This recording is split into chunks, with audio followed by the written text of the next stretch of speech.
Hi, welcome to Coding Bootcamp's YouTube channel. Subscribe now and join our live stream session later. See you.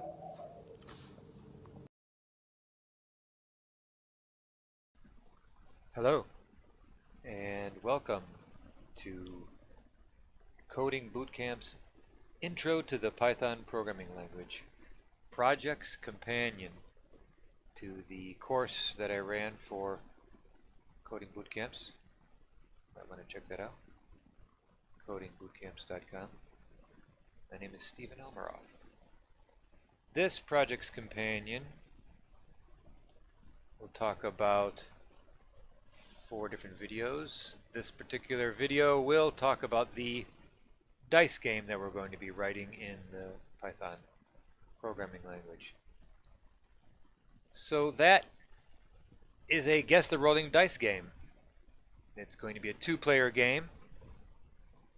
Each round, both players guess the number on the rolling die, and the player that guesses correctly more times wins. That's basically it. Pretty simple. So let's get into a procedural way to write the code for this game. After that, we're going to look at a little object-oriented programming. But for now, let's just get the gist of it down with running just regular procedure calls, function. Okay, so the first thing we want to look at would be this hash bang here. This is a way for script files to tell an operating system what interpreter or what preprocessor to run. And we are going to call this program env, which is located in user bin, and we're going to pass it a argument called Python. So let's look at the terminal for a second. Now, if we get that again, we say user bin env. It's going to print out a bunch of this stuff.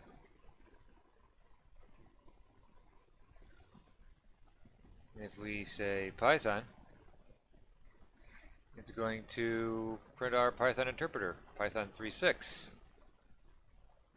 That's what that does. Okay, so let's look at that again. Now we should be able to just run this program. If we're going to just execute the program, then let's say dot. It's going to the hash bang has to be the first line of the program. And it has to have this hash and then a bang, and then you can give it a command. So we tried to do that, but it said permission denied because we don't have any executable permissions on the end of our. If you don't know, this is Linux, the default way to list files, the long version. LL is short for ls-l. And I'm running OpenSUSE Leap 4.15. So I can say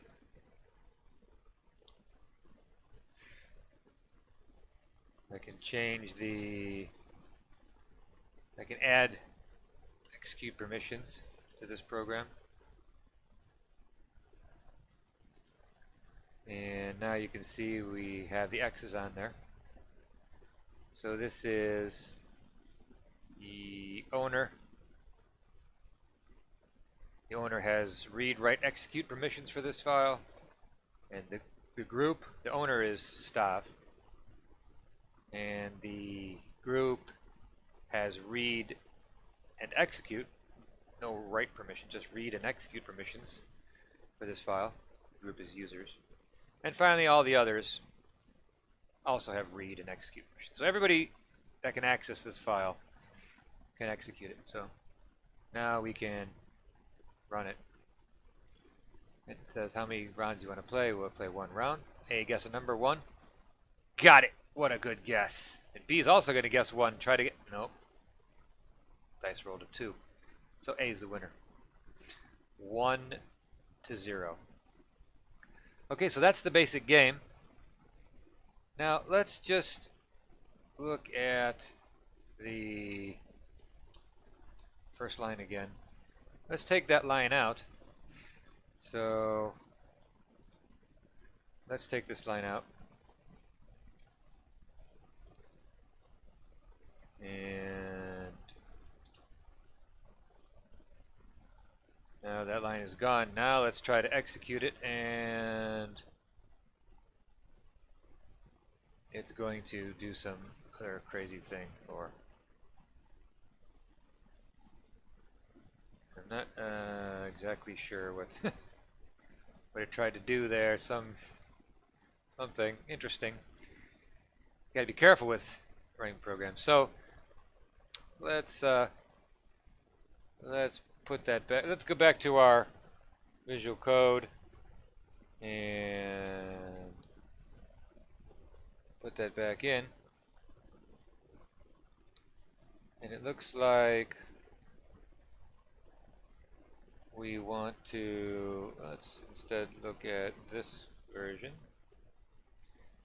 Alright, so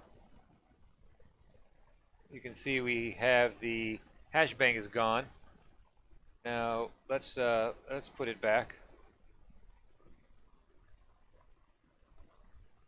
And then try to run it. And see if we can now run it again. And now it runs. So, okay. So let's go through the code. We are importing a standard library module called random. So we can generate random dice rolls, or 2 dice, 1 die. So in this case it's 1 die, a random die roll. So let's... Well, we don't need to talk about importing. I talked about that in the students video. So let's just continue on with the code. We're going to define a helper function here called getInit, and we accept 3 arguments: a text, a minimum, and a maximum. So min and max are built-ins to the Python programming language. We can see that. If we go in here, we can type in min, and it's a built-in function. So we can say, what's the minimum of 1, 2, 3? It's minimum. So let's... Well, the reason we're defining this is that we are going to ask for input from the user, and then we are going to check if that input is between the minimum and maximum that we want. So if you'll see in a minute that we don't want somebody to if they're guessing the dice roll or the die roll, we don't want them to guess negative numbers or 0 or 7 or 99 or anything. It has to be between 1 and 6. So we'll see that, as we can see down below the getInt.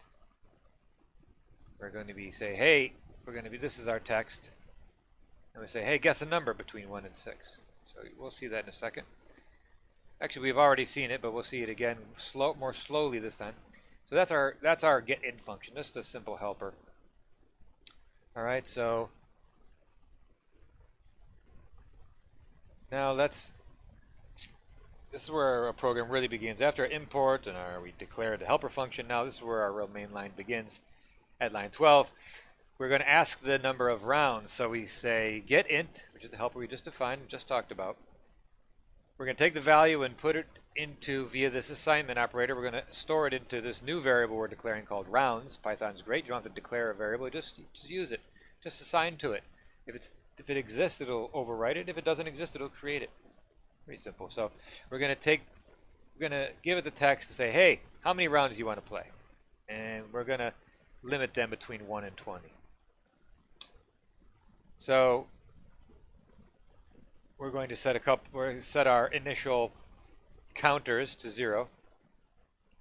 And then this is where our game starts. So we're going to have a for loop here and say for however many rounds they declare, or they tell us it when we ask them to say how many rounds you want to play. They say they wanted to play 20 rounds. Then the range function will return an object that produces a sequence of integers between 1 and 20. All right, so we can say, so range 1, 20.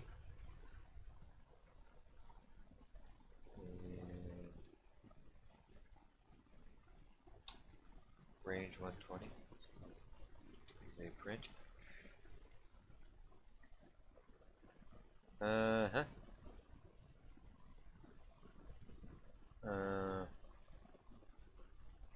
Yeah. Between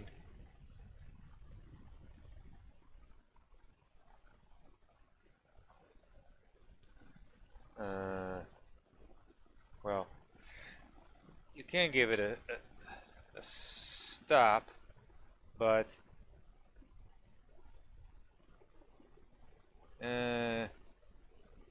let's see, between 1 and 20, we can say, I think you have to list it out because it comes back as a range object. So it'll go up to 19, and if you just say range 20, it'll go 0 to 19. I think that's really what we want. So if somebody says they want 20 rounds, then it'll go between 0 and 19. That's 20 numbers. If you count 0. So we'll print that out, and then we'll say, okay, A, well, via this function, we'll say, A, guess a number between 1 and 6. And we're saying range. Oh, we're just getting the input here. So this is the guess here. We're going to say, so he guesses 1. And then we're going to say, now dice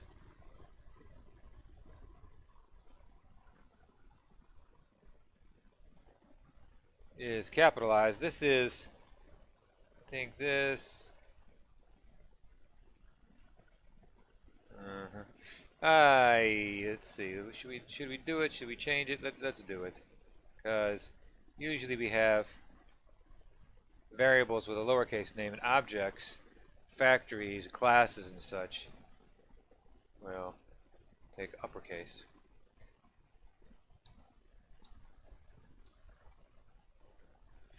Okay, so we're doing the same thing for A and for B, and that is basically we're taking the guess, and then we're taking the dice roll, and we're saying if they're equal, then we got it, and we're increasing his. Thanks for watching. Feel free to add your questions as comments down below. Is win counter. And the same with B. And then at the end, we're going to compare them. If they're equal, then it's a tie. Otherwise, we declare the winner. Pretty simple. So let's see it's running here. How many rounds? Let's play 3 rounds. All right. How many rounds? All right, round 1. Guess a number. I'll guess 1. Dice was 3. B, guess a number. 3. Got it. It rolled 2 3s in a row. Nice. Okay, round 2. A, guess a number. He's also sticking with 3. Boom. Dice rolled 3 3s in a row. That's almost raising red flags for a bug in the program. And I did change that dice variable from upper to lower. So let's stick with a winner. B, guess a number. Oh, it was a 4. Round 3. Guess a number. All right, now it can't be 3 or 4. So let's say 2. Boom. Score. This looks like I'm cheating somehow. And we're going to go random here. B's going off the board. 5. Now it was a 3. Should have gone with a 3. So A is the winner. It would be good to put the score here, you know, like how many for each player, since there were so many wins here. But that's the basic game. So now let us take a look at the object-oriented version of the same game. All right. So let's say play 2 rounds, and then he's going to guess a number. 1. We'll guess all 1s. No 1s were rolled. So this program works. Okay, so let's look at the code. We've already sort of peeking at it, but we've introduced, again, we've looked at this boilerplate from the last program. And now we're going to define a class. 2 classes, as a matter of fact. We're going to define a player, which has a constructor or initializer. I guess under new would be the constructor. You could think of it that way. And this is a dunder init, because we have a double underscore. And you could think of this as a constructor for whenever we create a new player, this is the code that gets executed. And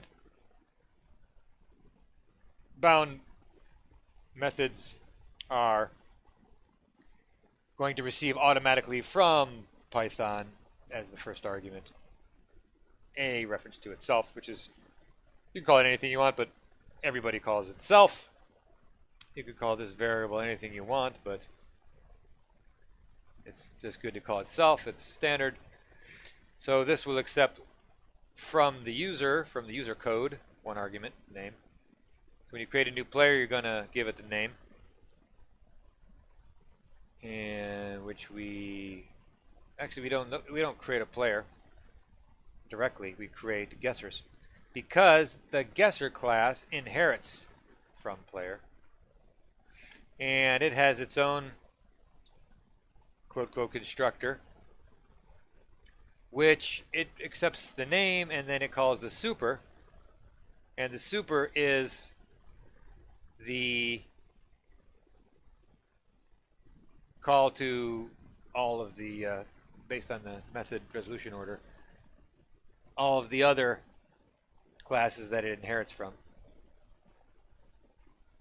So it's going to call, super here is going to call player.init and pass the parameter we were passed. And then it will finish off its construction code, just initialize underscore guess to 0. So it has 1 function and 1 property. And this is a getter and this is a setter. This is Python's way to do it with these decorators. To me, this is kind of a funky way to do it. It's not very pretty as Python is. It just It's a little clunky here, but if you read internal conversations, everybody's got their opinion what they wanted it to be, and Guido, the benevolent dictator for life of the Python programming language, or I should say the first benevolent dictator, he said, okay, let's do it like this. This is how you can say, whenever we reference guest, you can see guest here is a function. We're defining the function here called guest, and we're saying player.guest equals role. So, this doesn't have, we're not saying player run player.guest. Doesn't have parentheses. It's not a function. How come it's not a function? Well, that's because it has this decorator here, which we're not going to get into. But basically that turns this function into a property. So it does some internal renaming. But basically we also have this internal thing. So actually the value we store inside of the class is underscore guess. And this is not a very good example because it's usually underscore guest. But suffice it to say it works. And then this is the setter. So whenever you query this guesser, instantiated guesser object, so it would be player or whatever dot guest, and you want to know the value, or you're reading the value, you're running this function, and when you're setting the value, then you're running this function.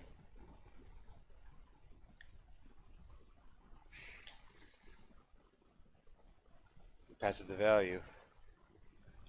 So object-oriented programming basically lets you define these classes, and then you can call them.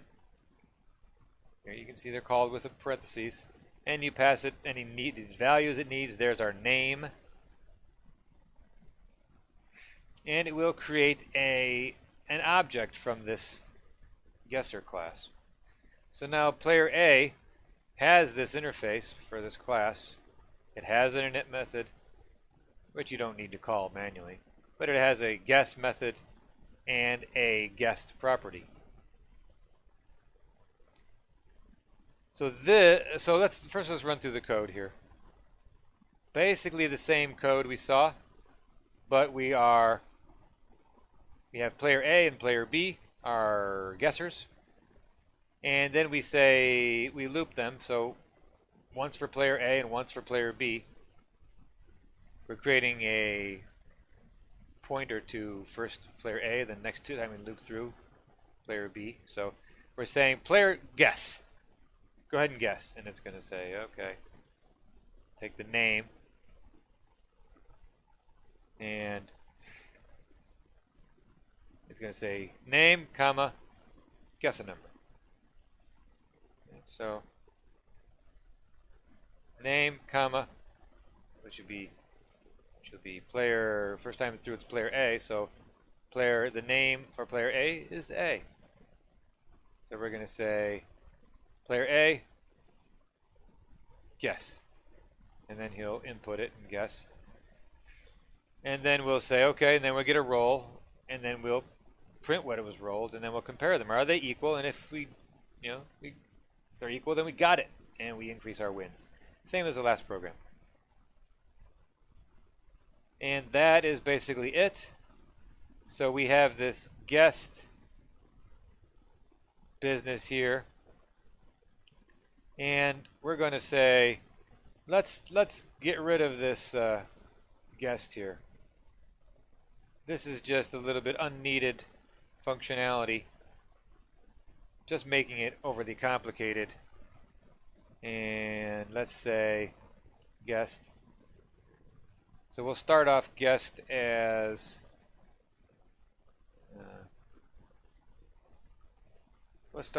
none,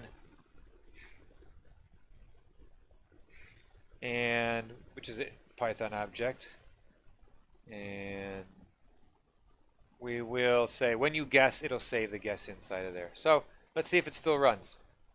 Let's try it. How many rounds? Let's play one round. Player A guess a number. A guesses 1. 6. B guesses 2.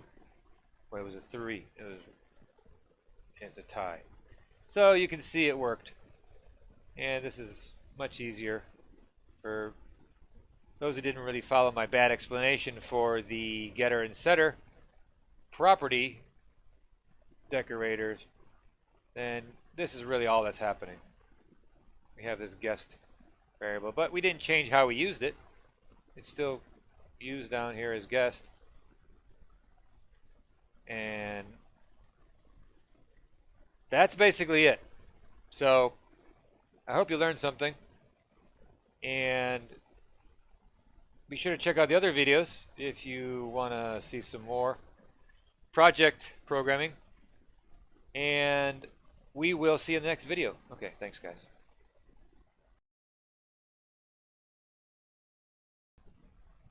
Hello, and welcome to Coding Bootcamp's Intro to the Python Programming Language Projects Companion. To the course that I ran for Coding Bootcamps, you might want to check that out, codingbootcamps.com. This project's companion will be 4 different videos. 4 different games written in the Python programming language, and this video will look at the simple one called reverse. So let's have a look at that. We're going to write a program using a function that asks the user for a long string containing multiple words and print back to the user the same string except with the words in backwards order. For example, if I say my name is Legend, I would see the string back to me. Legend is name my. So let's get to the code and start coding. Alright, here is a 9-line program including comments. This would probably be for SLOC, source lines of code. So we can see the comment in green begin with a hash, or also known as an octothorpe, also known as a pound sign or the number sign. That's how you begin a comment. Comments in Python are just one line. They are not multi-line comments like Java has. Python just has single-line comments. So our comment says we wanted to define a function to reverse the input. Okay, fine. So here we define a function, and we use the def keyword for define. So we give it the name of the function, reverse input. And then in parentheses, we'll give it the list of parameters. It only has one required parameter, words. You can call it anything you want, but this is a good descriptive name for what it's going to get. So then you have a colon and then a new line. And in Python, as we saw in the class, indentation is very important. So I'm going to assume that you went through that class already, so you know a little bit about Python. So here in the return statement, we're sending back to the caller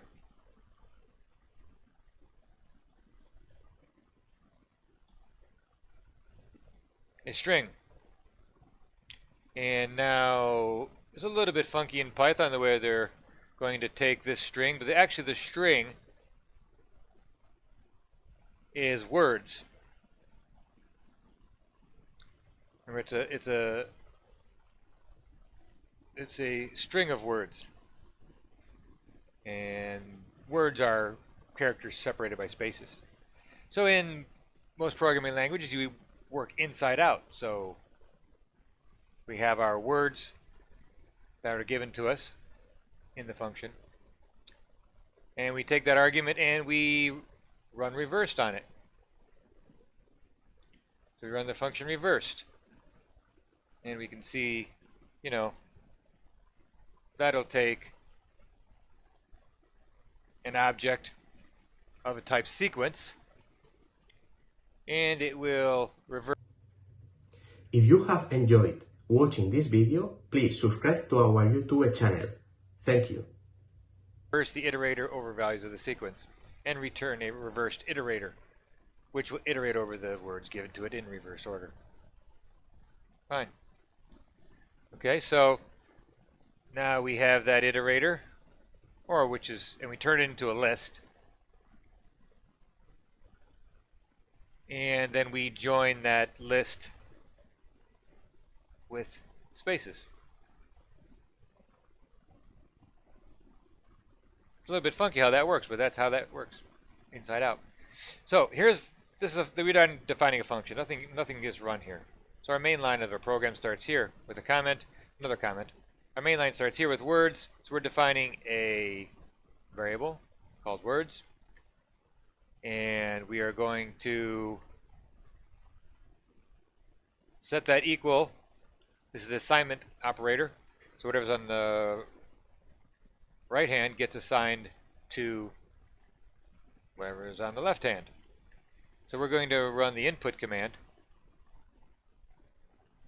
and this is going to run the command line. All this is command line stuff. So we're going to give it a string.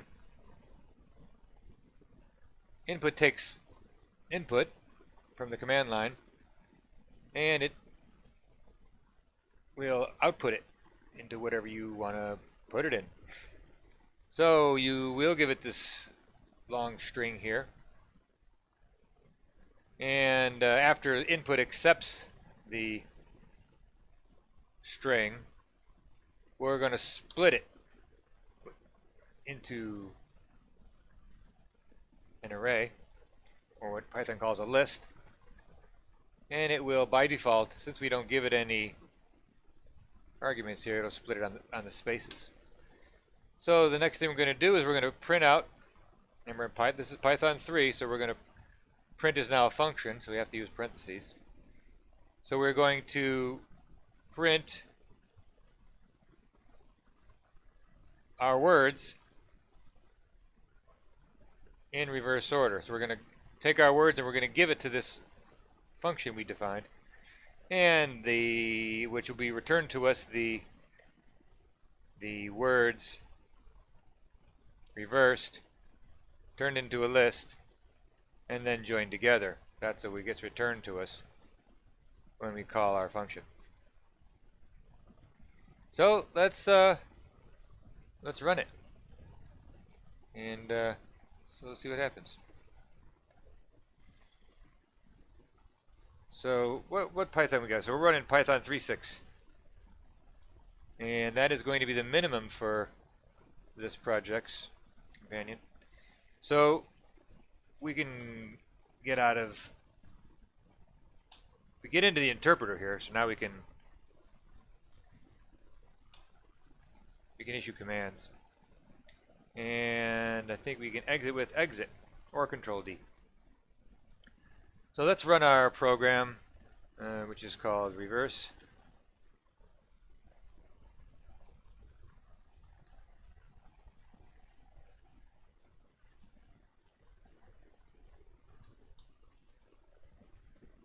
So let's run it, and we can see, might even be better to run it inside of the terminal here, so we can sort of see what's going on.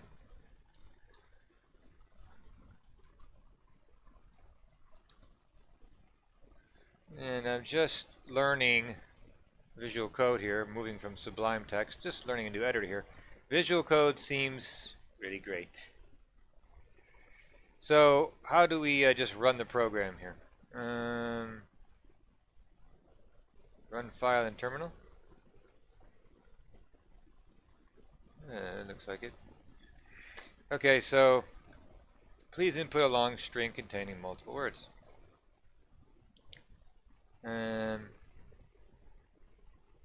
You guys see that? Menu? No, you can't see that menu. Alright, so please input a long string of multiple words. What if I gave it the long string of multiple words?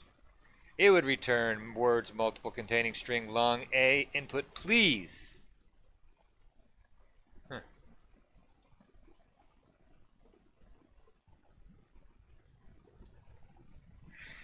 So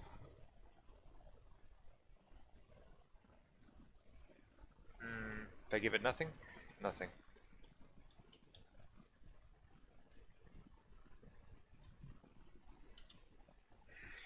If I say yes, it say I am legend.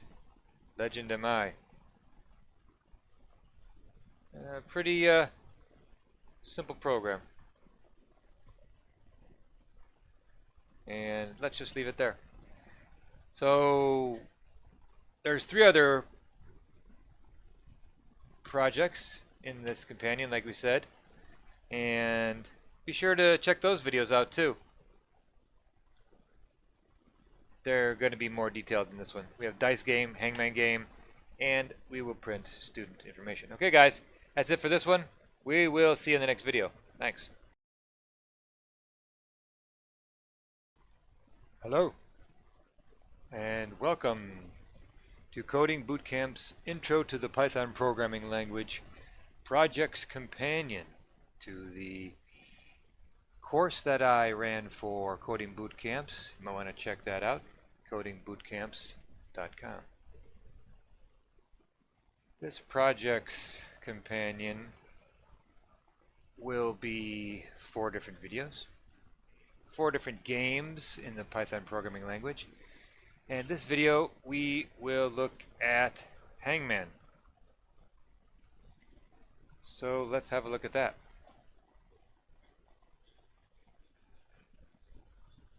We are going to write the classic, popular Hangman game,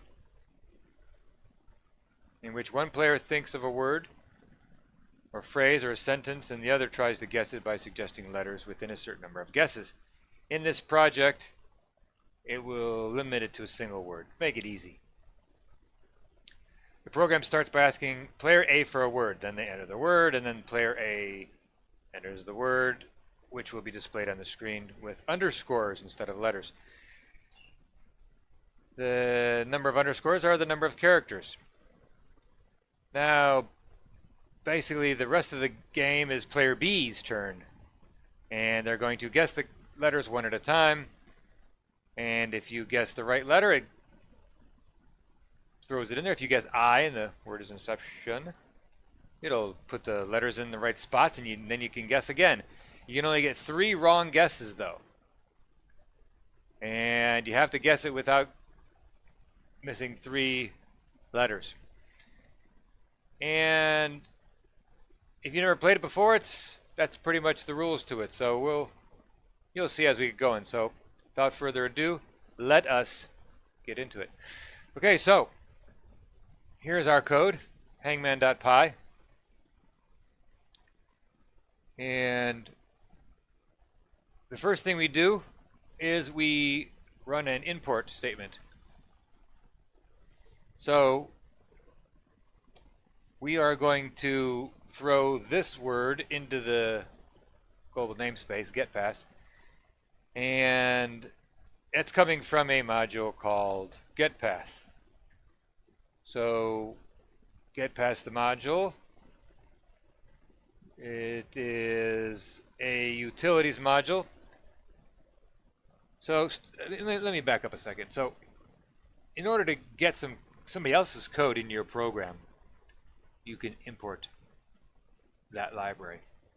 You can import that code. If it's packaged up properly, you can import it into your program. So getPass is not in this program, and it's not built into the Python programming language itself, but it is included in the standard library. So, for example, we don't have to import. You can see this. We're using this keyword while. or this object type set, or this function len. And we're not importing those. Those are built into the language. But getPass is not built in, although it is included with Python. So we don't have to install any software on our system. Once we have Python, we can just import it, because the standard library comes with every installation of Python. So the module getPass is utilities to get a password, and we're going to prompt, it's like input that we saw if you did the reverse project, where we reversed some words. We ran an input command that allowed you to input something on the command line. So this will do the same thing, but for a password, so that we're not going to display the password. We're not going to, when we ask the player A for the word, we don't want to display it so that player B can't see it. We'll just assume he doesn't watch player A use the keyboard. So that's all it does. It blocks out whatever you type in. So it's useful for inputting passwords. And we're going to use that here because it's also used for us to hide the word from player B. Okay, so after we have getPass imported, we can use it. And we're just going to print a comment here. You know, comments begin with a hashtag. So we're going to define a variable called word. And we're going to put into that variable the results from getPass. Now when we run getPass, afterwards you can see we're going to strip off any spaces on either end of it, and we're going to put the word into uppercase. So the argument that we send to getPass is the prompt string that we want to display to the user. So we're going to display to the user, hey, player A, enter the word. Then a colon, then a space. And whatever we get back from getPass, we're going to save in our word variable. Okay, after we have our word, we're going to set our cars, our characters, that's maybe shorthand for characters. We're going to set that to be an array of, now this is a list in Python. It's called a list in Python. So we're going to create a list of characters, of the underscore character, one for each letter in our word. So we're going to take the length of our word, say our word is hello, then we're going to take the number 5. The length of word is hello is 5. H-E-L-L-O. And we're going to multiply that. So 5 times an underscore. So we're going to have 5 underscores. But that's going to be a list of 5 underscores. So once we have that cars variable, we're going to set our guest, create a new variable called guest, and set that to an empty set. So we can run let's run,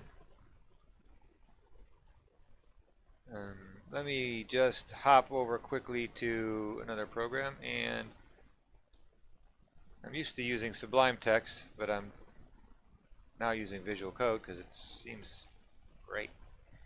So we can import this library PDB, which is the Python debugger, and we can stop the interpreter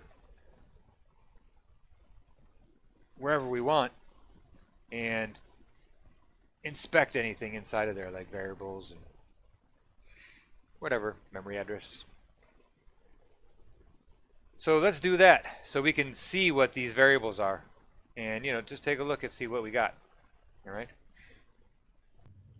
Thanks for watching. Please like and share this video.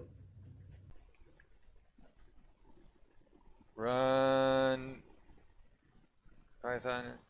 Okay. So we want to, can we run it here?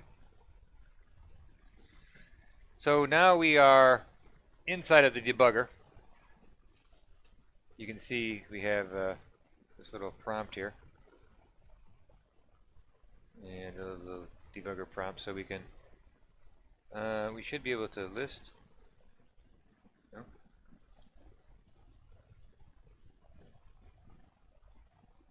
Doesn't seem to be working necessarily so great. So player A, enter the word. So I was inside. No. Okay. Player A, enter the word. And so let's say the word is hello. See, I typed it, but you didn't see it. Huh. So now it's telling us the next line it's going to run is incorrect, which you can see as line 10. But you can see the arrow is pointing to, line 10. That's the next one it's going to run. So we've already executed lines 1, 4, 5, 6. So let's see what the value of word is. Word is hello. I typed it in lowercase, but it uppercased it, remember? We did that in line 4. And let's see what the value of cars is. Yep, 5 underscores. And let's see what the value of guest is. It is an empty set, so that's pretty much all we've done so far. Let's quit. And let's get back to it. So now we can continue with our line number 9. We're going to set a comment here, and we'll say we want to set the loop for at most 3 wrong guesses.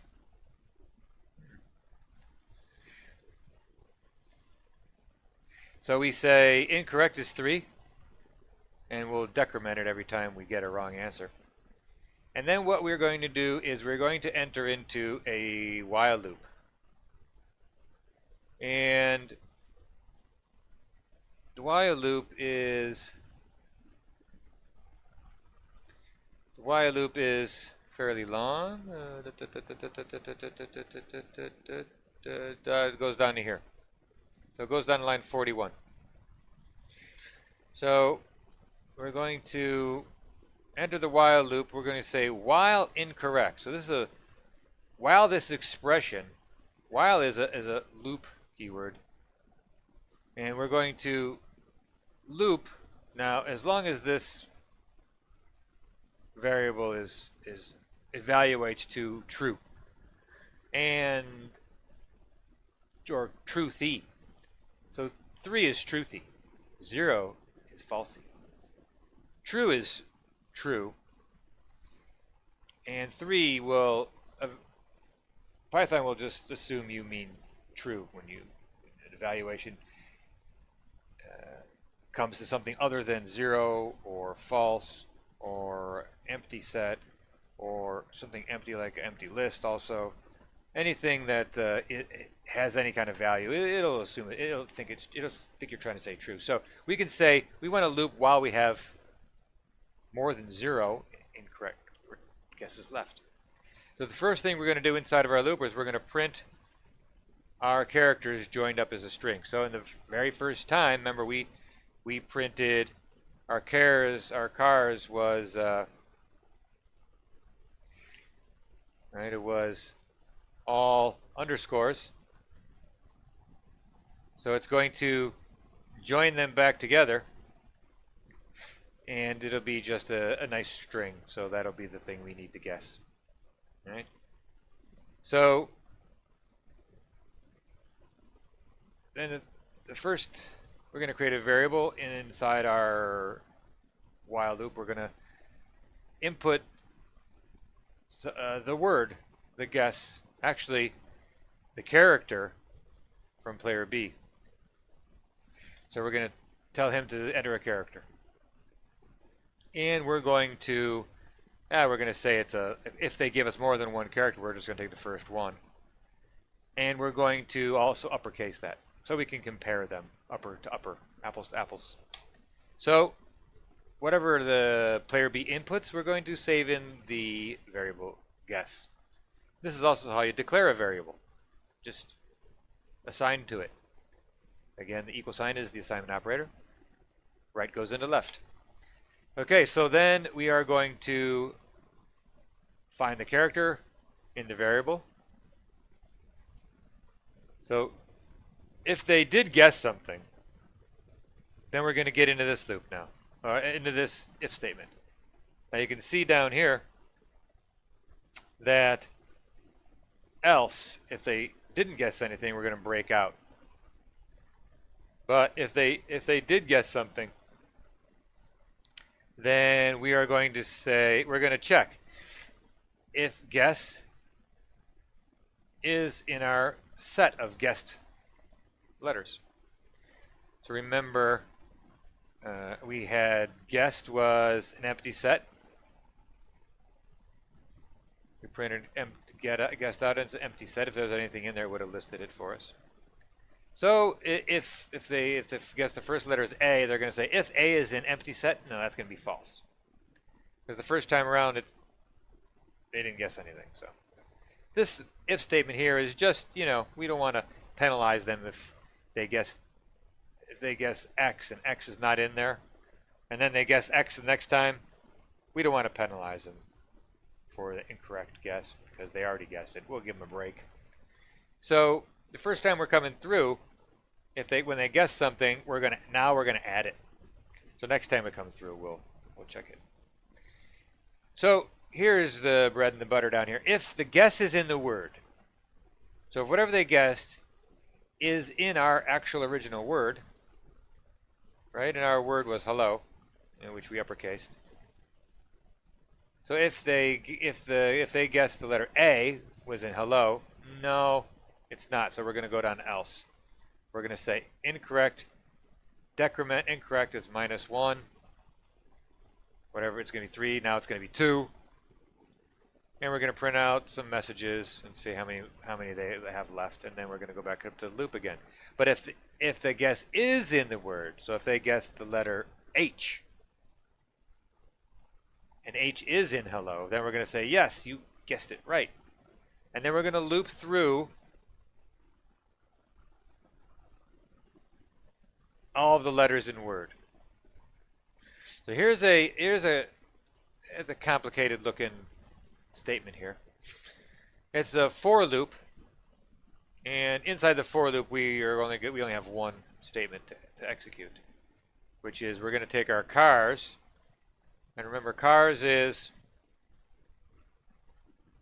those 5 underscores. We're going to see how those are used in a minute. So we're going to take those 5 underscores and we're going to replace them with the actual letter. So let's see that. So the loop, so this is called a comprehension.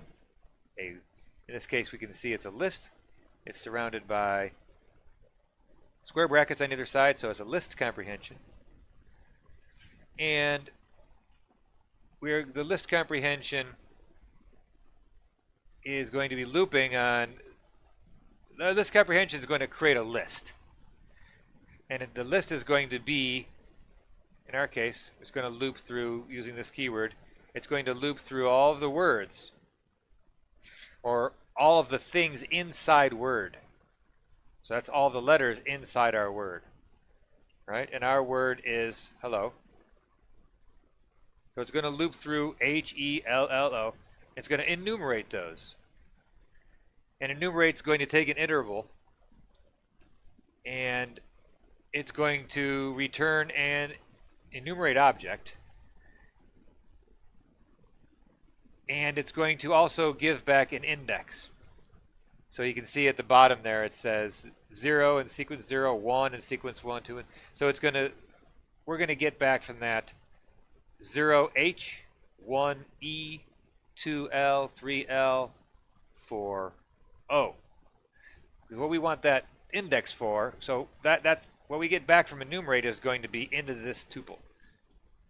It's going to be the index, 0, 1, 2, 3, 4, and the characters HELLO.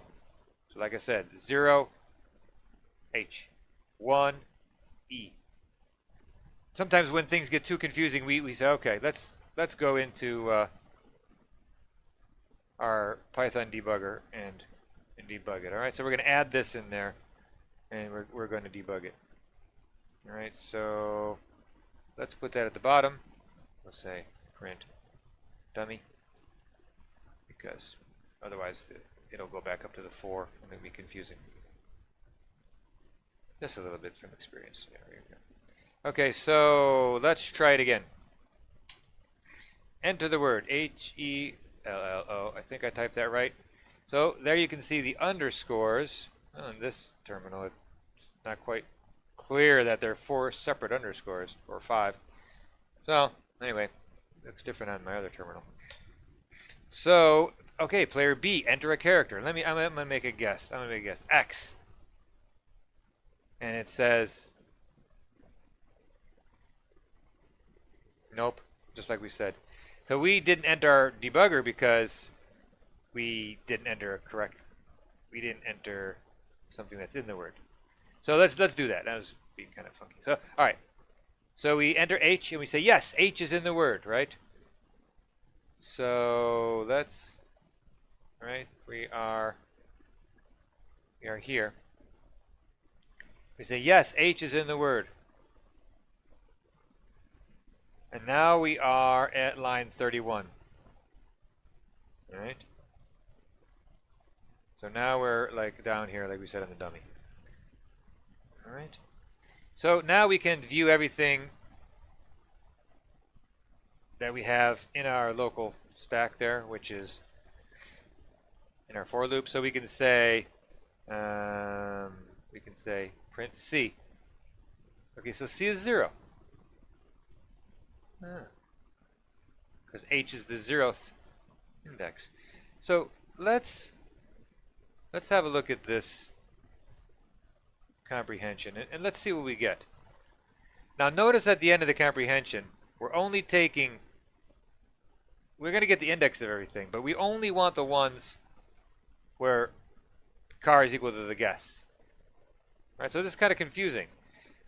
That's why we're going to be inside the debugger here. So let's print this. Let's print this out and see what happens. All right, so car is. No, we don't have. Car is only available inside the comprehension. So guess is H. If our guess was where a character equals, and instead of our guess, we could also rerun the debugger. But let's say if our guess was L, we'll get back 2 and 3. Because that would be 2 and 3. Okay, so that makes sense. We quit out of there. So now we have now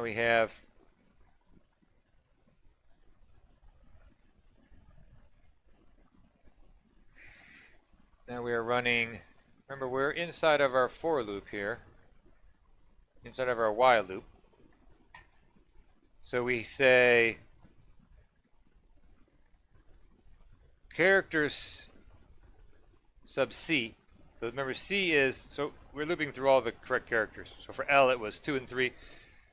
But for our guess, H, it was 0. So each time it goes, each correct letter, it says cars, which was our underscores, right? Cars was our underscores.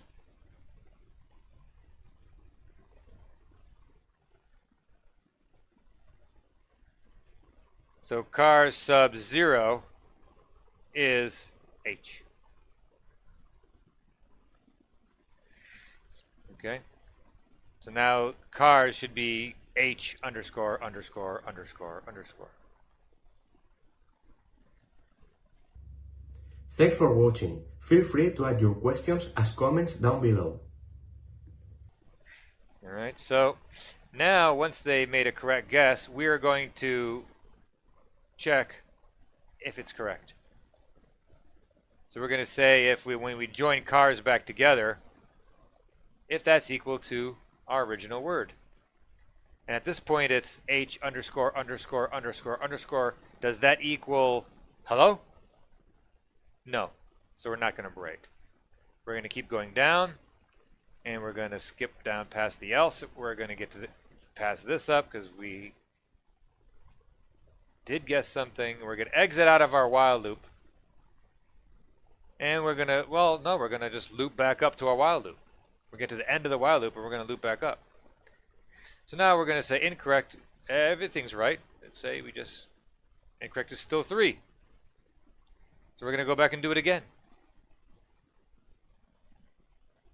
And that's the whole program. So when we say player B enter a character, but leave it blank to guess the word. So you can also guess the word before, so you don't have to guess all the letters. You already know the word. You can just guess it. So we tell them to leave it blank. So if guess, we do all of our code. But otherwise, we're going to input, hey, what do you think the word is? And we're going to save that into cars. So when we're all done with our loop, we are going to see if our cars, if we have success. So we're going to join our cars back together, and we're going to see if it's equal to the word. So basically, if cars equals the word, then we say success. Otherwise, failure. Otherwise, just a failure. All right, so let's see it in action, shall we? All right, so let's run it.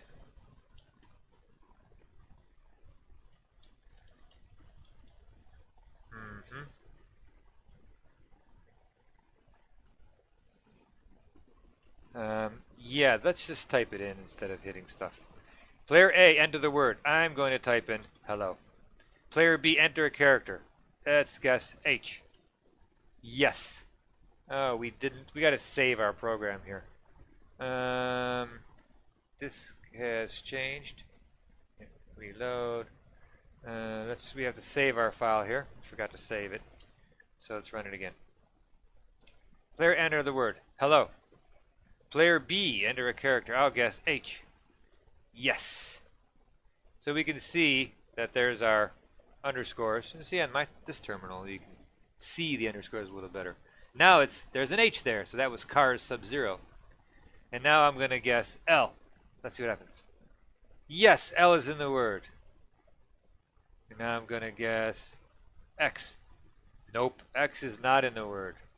You have 2 more attempts. E. Hell. Well, we don't even know what the word is because maybe it's hello. I think I typed in too many letters. So let's see. I'm going to guess O. Yep. Oh, but there's something else there. Now it's actually kind of fun. What did I type? Maybe what's next? Maybe a P I typed because it's next to O. Yes. I guessed my own word right. I should print the word there, actually. This program should print the word. Yes, P is in the word. And I'll say success. And we should print that word. So let's do that. Let's print the word. All right, so at the end we'll say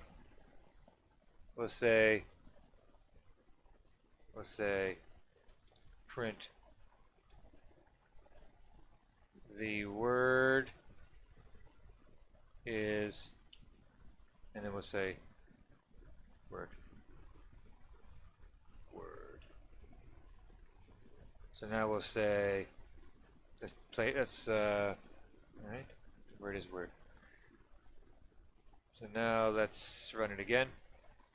And the word is going to be hello. And I'll guess X. Nope. H-E-L-O. Success. The word is hello. Okay, guys. That's it for Hangman. Don't forget to come back and see the other games we have. And that'll do it for now. So we'll catch you guys in the next video. Thanks. Hello, and welcome to Coding Bootcamp's Intro to the Python Programming Language Projects Companion to the course that I ran for Coding Bootcamps. Might want to check that out. codingbootcamps.com. This project's companion will talk about 4 different videos. The one we're going to be working on today will be students. So be sure to check out the other ones. But for now, let's talk about students. All right, so let's look at the code. Well, first let's talk about what we want to do. All right, so we've got a CSV file that contains information about students in elementary and middle school.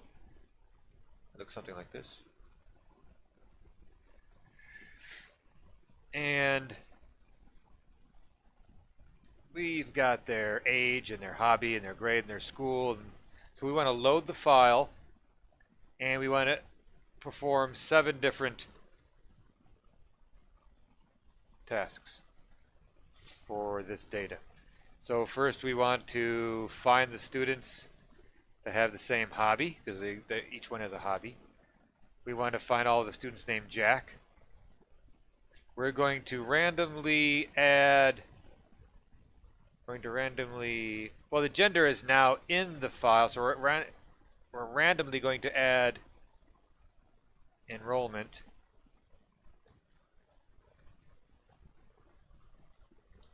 For each student.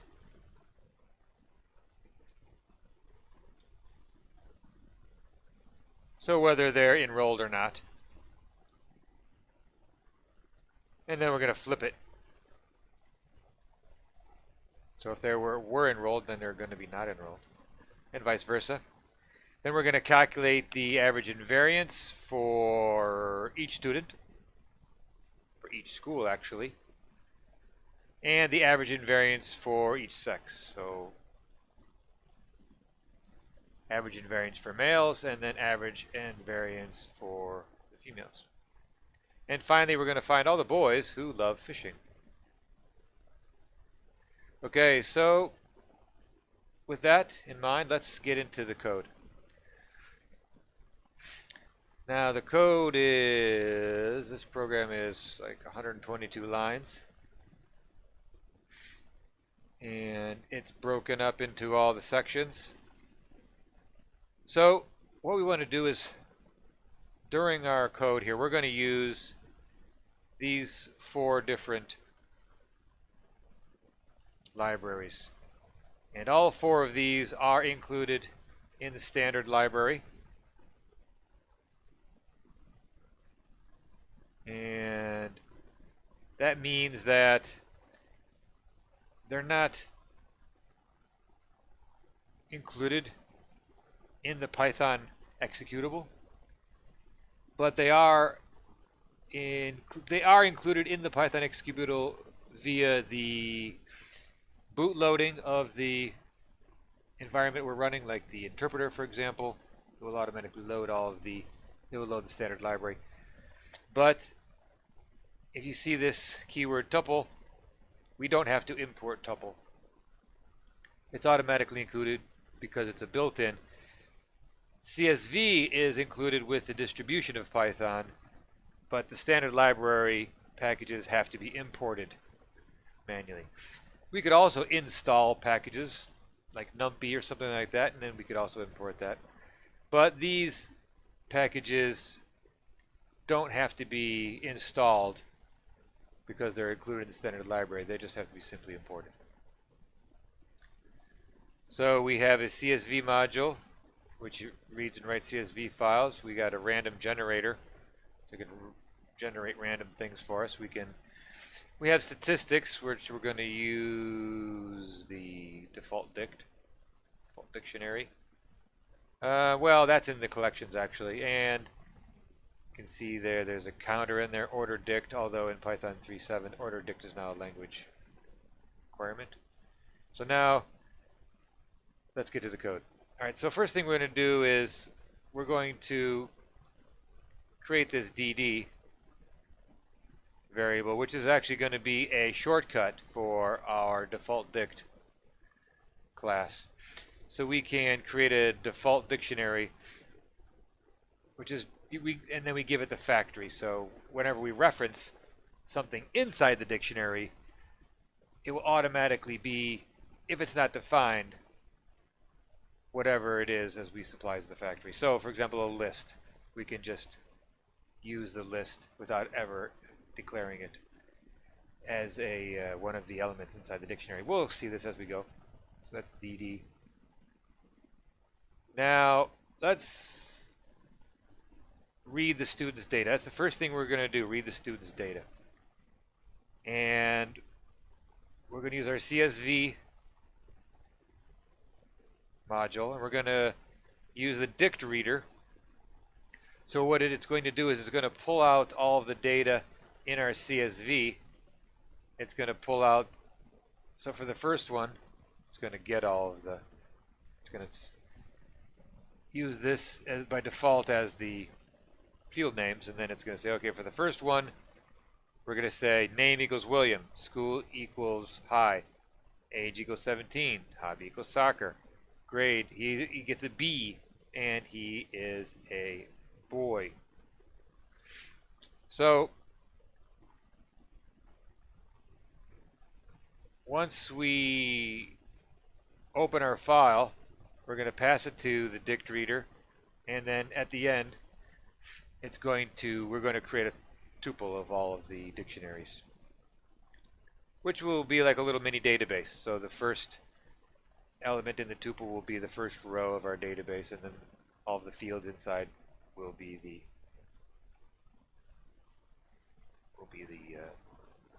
columns. So you know, tuple is just like a list, but it's quote quote immutable. All right, so with that in mind, the students now contains the data. We're going to look at this briefly here, just show you exactly what's in here. But I'm going to run through the code quickly, and then we're going to see it in action. So we have some print statements here, and we're going to set hobbies equals, this is a dictionary.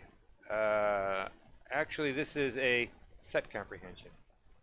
So sets also use curly braces, just like dictionaries, but without the key value, just the key, as it were, or actually just the value. So it's going to be a set, which is non-repetitive list of hobbies, students' hobbies. So the comprehension uses a loop, and it will loop through all of the students, creating a temporary variable called student, which we want to pull out the hobby. So for all the students, we want to create a set of all of the student hobbies. So this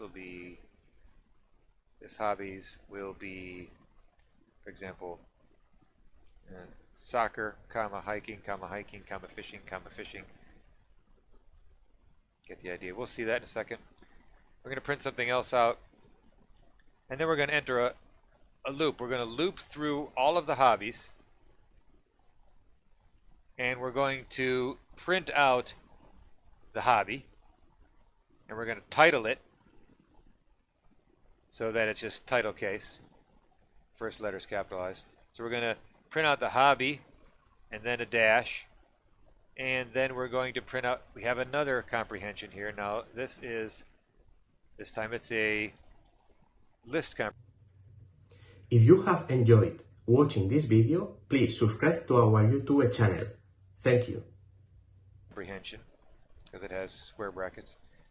So the loop is going to loop through all the students, creating a temporary variable called student. Going to loop through all the students, and if the hobby is equal to the current hobby that we're looping through on the main loop, this is a for, not an or.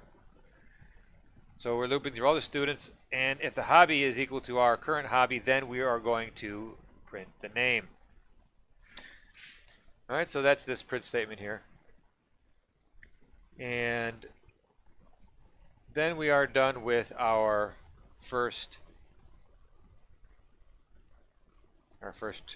task, our first problem, as it were. Problem solved. Alright, so we're going to get on to the second one. And the second one is going to find the student whose name is Jack and output his data. So we're going to loop through all the students, and if name is Jack, then we're going to print the data. Print that student object. We could also use a filter to filter down using a lambda function. And then we have to use this tuple to print the filter results, because it's a filter object, so we have to pull it out into an iterable, a viewable iterable. But this is not as pretty. This is not as readable as, because code is read far more than it's written, far more often than it's written. You write it once and read it many times. So this is way more beautiful. So that is number 2. Number 3, we need to add enrollment. So whether the student's enrolled or not. So we're just going to loop through all the students, and we're going to say the enrollment, we're going to create a new entry here in the dictionary. In our dictionary, we're going to see all this. Don't worry, we're going to see exactly what all this looks like. So in this dictionary, the database row, as it were, we're going to, if enroll doesn't exist, we're going to create it and set the value to a random choice. So we're going to say, we're going to pick randomly from true and false. And we're going to say, oh, is he enrolled or not? And then we're going to print it off. So we're going to print the student name, and then, comma, we're going to print is enrolled if the student enrollment is true, or else it's going to print nothing. So we're going to say William is enrolled or nothing. Alright, so that's number 3. Now, number 4, we're going to reverse the enrollment. So for all the students, we're going to say, we're going to reverse it right here. So student sub-enrollment is equal to not student sub-enrollment. So if this is true, then now it's going to be false. So now we are going to print off the student name and was enrolled. If it was enrolled, then we're going to say now he's not enrolled if he was enrolled. That's the basic idea. So number 5, moving on to number 5, a little bit bigger, number 5. So we are going to print the average and the variance of each school. So we're going to write a helper function here called getScore, which basically just says if it's an A, we're going to assign that an integer value so we can work with numbers. So B is a 3.5 and C is a 3. And anything else is a 2. But I think our data only has A, B's, and C's. So that's a helper function. Let's just remember that's there. So now we are going to create a new variable called school scores, and that is our, remember, our default dictionary. And we're going to pass it the list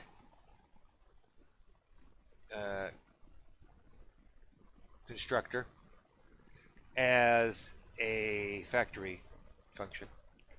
So whenever we access something inside of DD, we're going to get a list.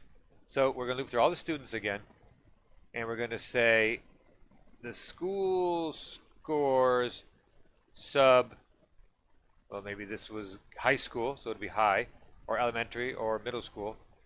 We're going to add into our list. See, we're not creating this. Nowhere do we say, okay, normally we would have to, if we didn't have a default dict, if this was just a regular dict, we would say, like an empty dict, we would say school scores sub school equals, now this is an empty list. But we don't have to do this if we make a default dict.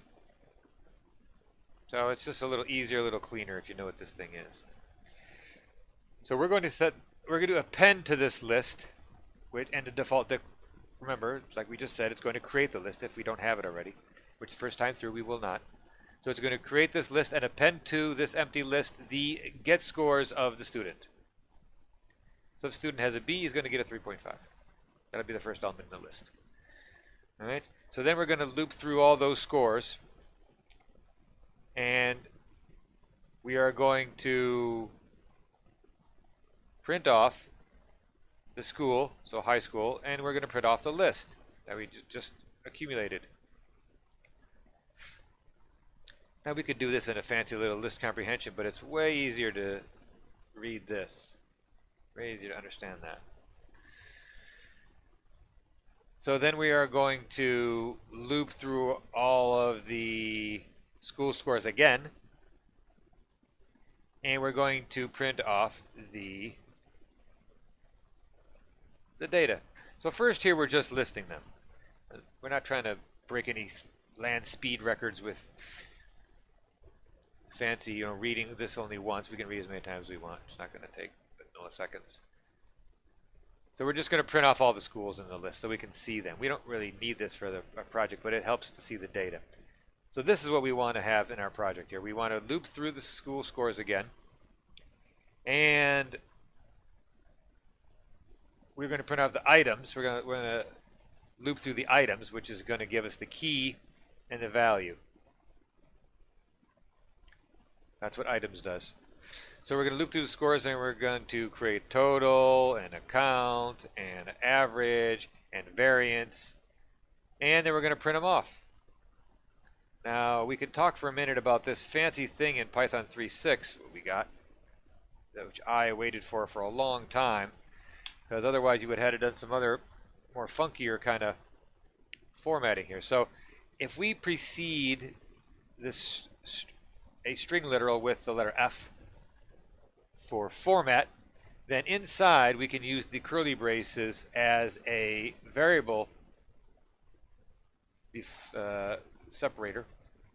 A variable would be like a declaration of a variable, and we can, well, the use of the variable. So we're going to print off here the school variable, and we are going to have, and we say colon, and we're going to say it takes 13 spaces. So we're going to pad it with 13 spaces, with how many spaces it needs to be 13 characters wide. So that we're doing this in a loop, so each of our lines we print out are going to align vertically. And the same thing with count. It's going to be right aligned. Left aligned is the default for strings, but at a number we can right align. That's what this greater than is. So we're going to have the count be right aligned 4 spaces. Total aligned will be right aligned 7 spaces, and with a 1 digit after the decimal point. Average will be right aligned 8 spaces with 2 places after the decimal point, and variance will be right aligned 9 spaces with 3 places after the decimal point. All right, so that's number 5. Now moving on to number 6. We want to calculate the average of grades by sex, so male and female. So like we had school scores with as a default dictionary. Now we got sex scores, so males and females. We're doing the same basic thing we did before, but we're going on the sex of the student, and we are going to say sex takes 2 places, so it's M or F, and then we're going to put the scores. Pretty simple. That's the same thing we did before, just to give us our data, and we're going to do the same thing with printing off the variance and average and total and count. Alright, so the last thing we're going to do is going to print boys who love fishing. So we're going to loop through the students, and we're going to say if it's a male and he likes fishing, then we're going to print his name. Pretty simple. Now, let's see this baby in action. Alright, so let's say we want to run Python student.py. Alright, now let's go over our terminal and do it because we're going to need some more space here. Alright.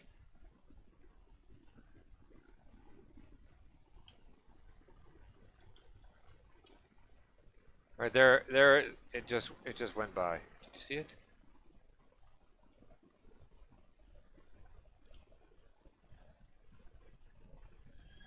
Alright, so it's going to be hard to read, but we just want to just get a brief look at it.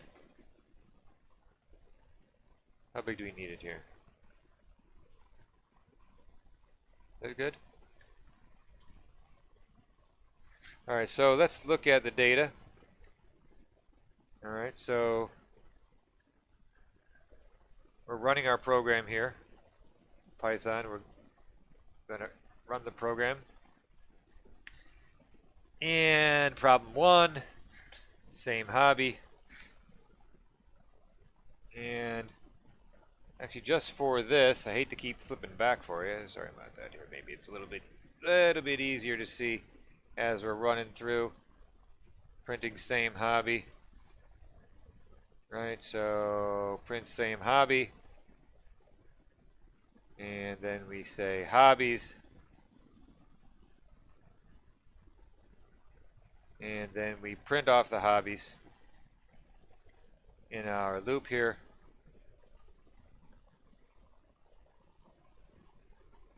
So that's the hobby title. Hobby, and when we title, we capitalize the title, capitalize the first letter, and then our list comprehension to print off the list of all the hobbies. So there's our list comprehension, printing off all the hobbies for all the students that have that particular hobby, if hobby equals hobby. So number 2, find all the Jacks. Right? If the name is Jack, we just print the data. That one's pretty simple. And there's this one guy, that's his data. This is the next guy, another Jack. So there's one Jack in each school, one in high school, one in middle school, one in elementary school. Number 3, we're going to assign a random enrollment. So we print off student name, and then if he's enrolled, we say is enrolled. So William, nothing. Susan, nothing. Sarah is enrolled. Robert, nope. Jack is enrolled. Patricia's enrolled. Michael, nope. Mary's enrolled. Linda's enrolled. Karen, nope. That's basically it. Number 4, we're going to reverse it. Remember, so enrollment equals not enrollment. That's the simple data there. Then we print it off. So William was not enrolled, now is enrolled. Susan was not enrolled, now is enrolled. Sarah was enrolled, now is not enrolled. So that's all the way through the list there. Number 5, the average and variance. All right, here is our average and variance. So we have our helper function here. We create our school scores and then we print them out, which is right there. So we print off scores, the word scores, and then we print, see. Thanks for watching. Please like and share this video. We're right aligned 11 spaces. So this is right aligned 11 spaces there. Same with them all. They're all right aligned 11 spaces.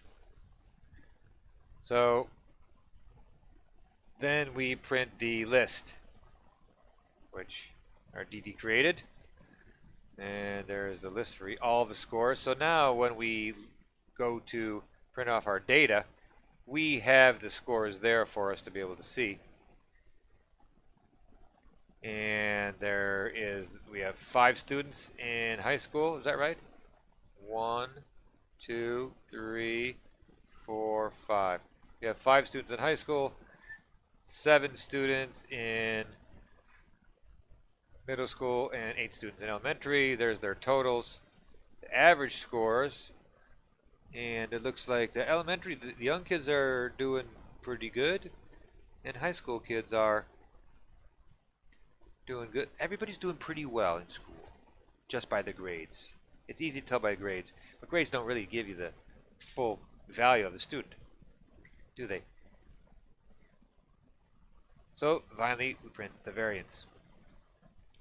Okay, and number 6, we do the same thing with the sex of the child. So male and female. There's a list of all the males. There's a list of all the females. And there are our numbers. And finally, a list of the boys who like fishing. That's the list of boys who have fishing as their hobby. Now, let us go back to our terminal. And first, boy, I'm really switching around here, aren't I? Let's start off by going into our debugger here. All right? And we'll see if that works. So now we will run the program again, but this time we entered our debugger at line number 11. All right, which is, now we enter it here, and our debugger should tell us that we are going to pause on line number 11. All right, so we run it. We are on line number 11. And at the students line, so we can list that. We can say, we're currently about to execute line number 11, but we stopped after line number 6. And let's print off DD. What's that look like? It's an empty default dictionary. All right. So we have our imports here. We can figure out where we imported things from. Right? We can say CSV. We can figure out where random is from. We can figure out where, and so on. All right. So now we're going to be at line 11. We're going to be executing the students. So let's say next, and now we can print students. So students is a tuple, and we can say students.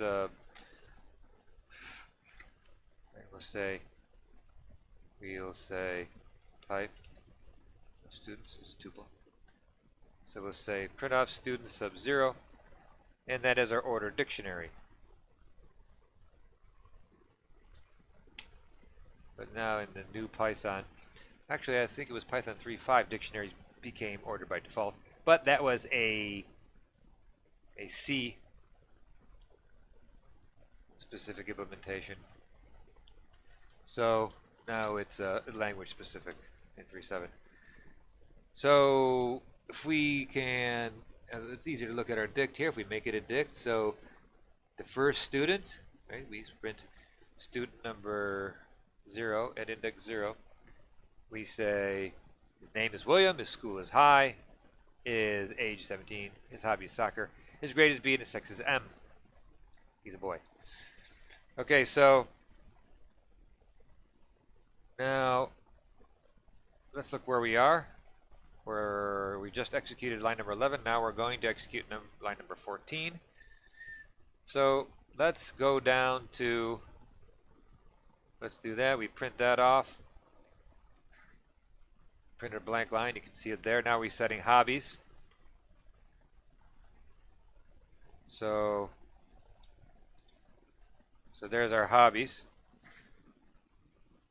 And now for hobby in hobbies, we're going to sort the hobbies actually, and then we're going to loop through them, and we're going to print them off.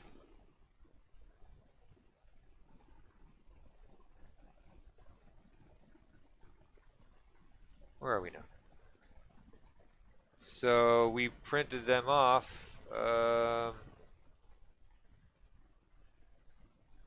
Right here. So we printed the hobby, and there's all the guys that have baseball as the hobby. Jack, David, and Charles.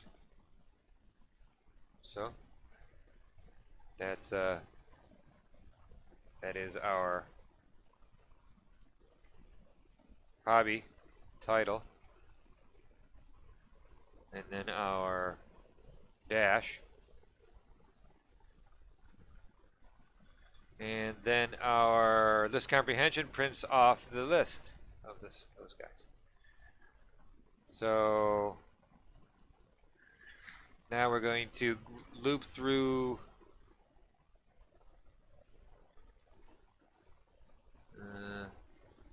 so we did that one.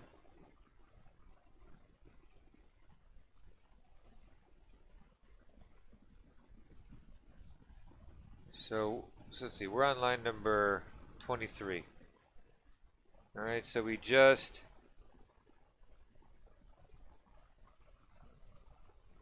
going to the next hobby. So now we have a new hobby. So the first one was baseball. So now we're on fishing. And now we can set a breakpoint.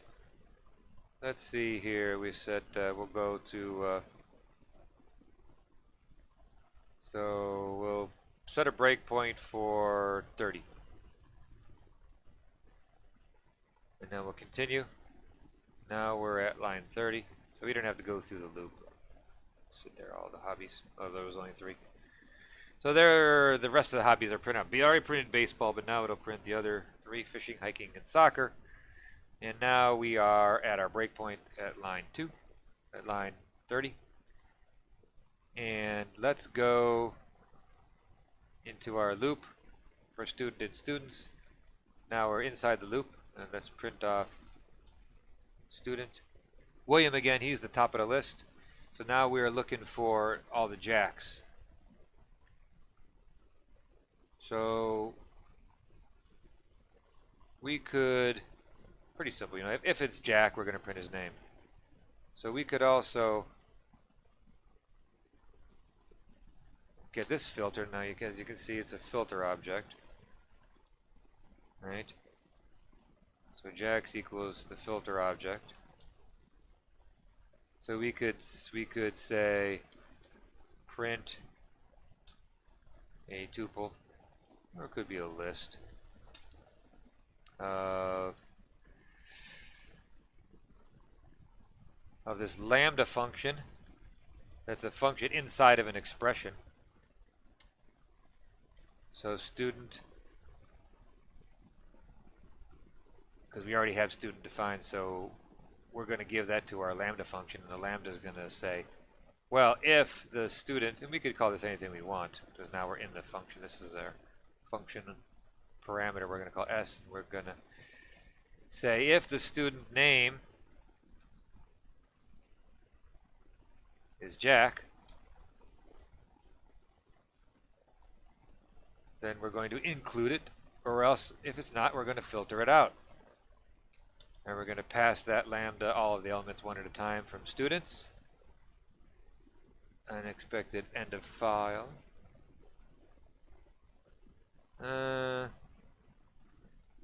Because that was our list. So there's the end of our filter.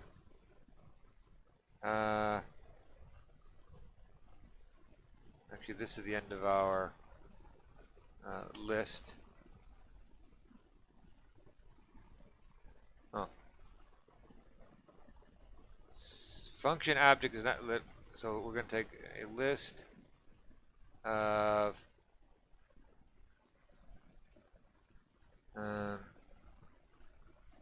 let's just take the lambda function for now.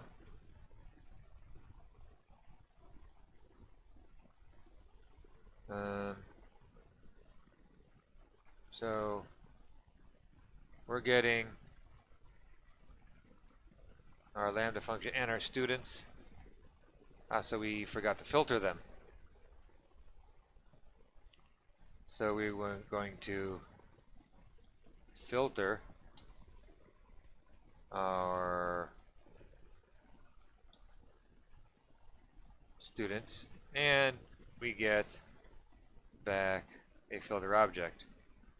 I'm going to try to save us some memory if we don't need them all, but we do. So now they're filtered, and so we can say, instead of print, we can say pretty print, the dict of that, of the list, pretty print. We could just pretty print the list. So we're going to see that the first jack is, there's 3 jacks here, so got Jack in high school, Jack in middle school, Jack in middle school, and Jack in elementary. But we're basically doing this by hand, but this is so much prettier for reading the code. The data should be the same at the end. Alright, so now we are, let's print a break. Let's have a new breakpoint to get out of this loop. We don't want to have to go through all of those things one at a time. Let's break out and go to problem number 3. And that's line 41. And we'll continue until 41. And now we are print prob 3. Okay, so next. There, it printed it for us. And it's going to print again. And let's go into our students again.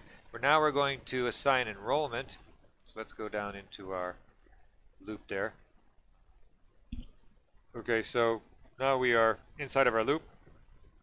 Student, that's what of course, William is top of the list. And if we look, can we say pp dict, because pp of student, oh, pretty print is getting smarter all the time. Okay, so we have no enrollment in there. So now we're at line 45, and we're going to set the enrollment. Or if it was already something else, we are now going to set it to the random choice of true or false. So let's execute that. So we did that. Now let's do our pretty print for our student. And now we can see it tacked on enrollment on the end. And since it's an ordered dict, which all dicts are now, you can see it added to the end. Alright, so it's going to do that for, no, let's see. So now William is enrolled. So go get another student and pretty print Susan. Oh, she's not enrolled. So it's just randomly enrolling them. So now let's break out to 50. And so there's a list of all enrolls, not enrolls. And we are going to reverse it now. So if they were enrolled, they're not enrolled. So let's go into our loop. Now reprint student, and of course it's William again, who is enrolled. And hope you're following along here. This arrow here, you know, it points at the line we're at.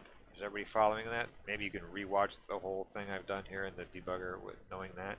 Should have mentioned that in the beginning. So we're at line number 54.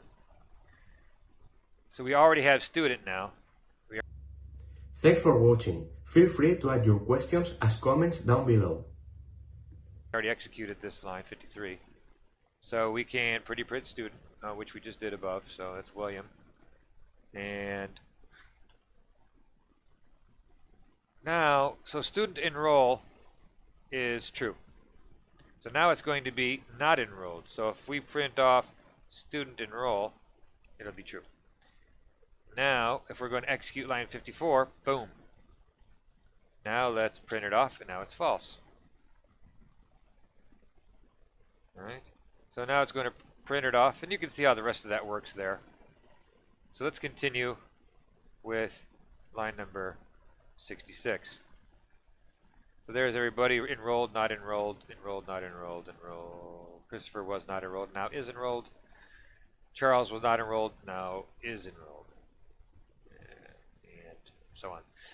Right, so we are at line 66, and we're going to, we have a, our get score helper, and for students, school scores. We want to get school scores. Right, so let's go down to line 77. And let's say we're going to execute that. So now we're at, let's go to the next line. So now we are at line 79. So student, let's say school, is high. All right, so we're going, of course, we're at William again. And now let's print our student scores. So this student has a score of 3.5 because he's got a grade of B, and our helper function says it's 3.5. So now we are going to loop. Let's go back to the top of our loop. So we executed line number 79. Now we're looping back up to line number 77. So that means we should now have something in school scores. Right? And, well, there's multiple schools. So now it is a dictionary, really. So it's really just a dictionary, but it's this default dictionary, which has the list factory.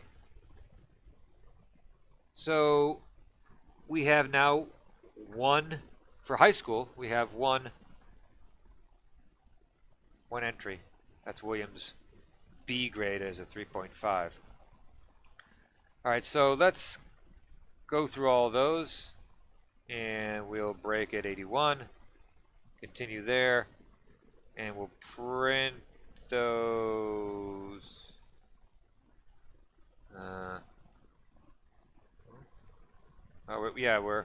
I think, how do you clear here? How do you clear a breakpoint? Break 77, does that clear it?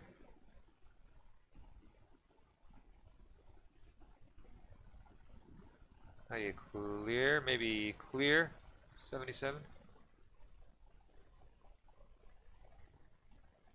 And not sure how to clear. Was that a clear?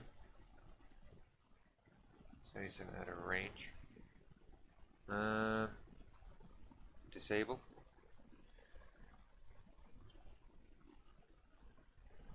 I don't want to have to go through all of those. No.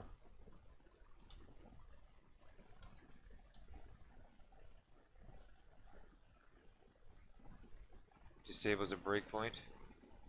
So disable 77.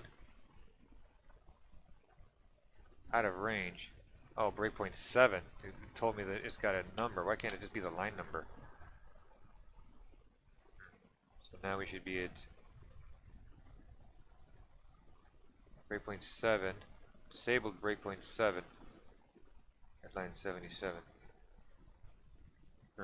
Disable 6.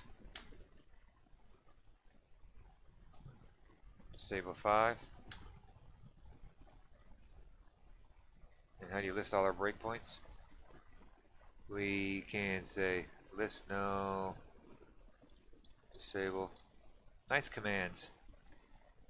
There's other debuggers that seem a little bit better than this thing, but this is the easiest, I think, to spin up. So list breakpoints, we don't know. So disable 4, 6.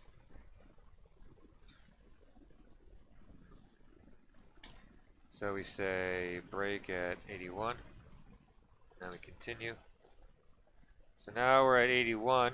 So we're going to print off the list. So let's disable 81. Disable 1.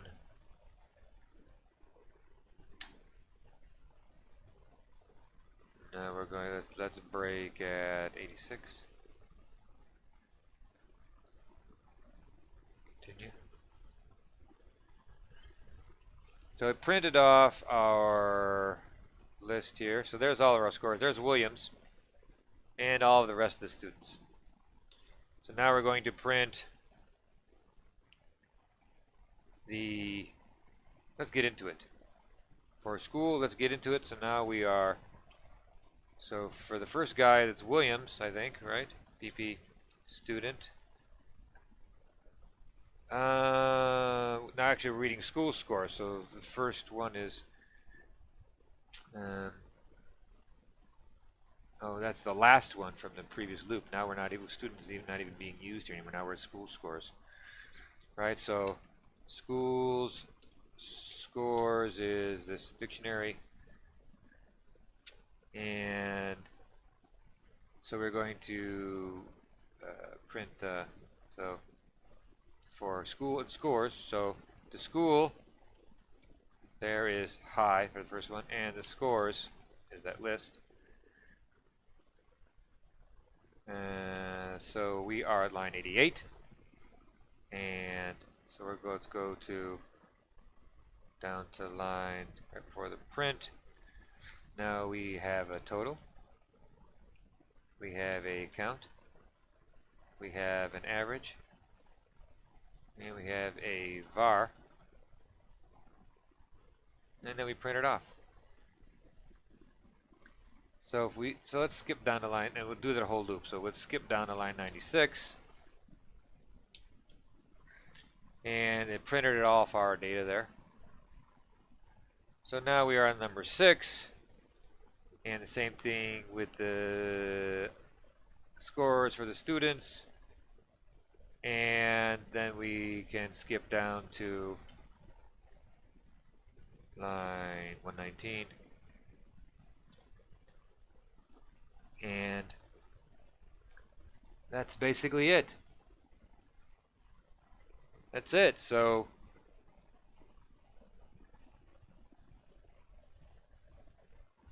we can just look at that beautiful list of data and formatted data. But that's it. This is a long video. I hope you guys enjoyed it, and make sure that if you want to learn more about Python programming language as an introduction, we have a hangman game and a dice game and a simple reverse. That's a beginner. We just did students, but yeah, come back for the others, and we'll see you on the next video. Thanks, guys.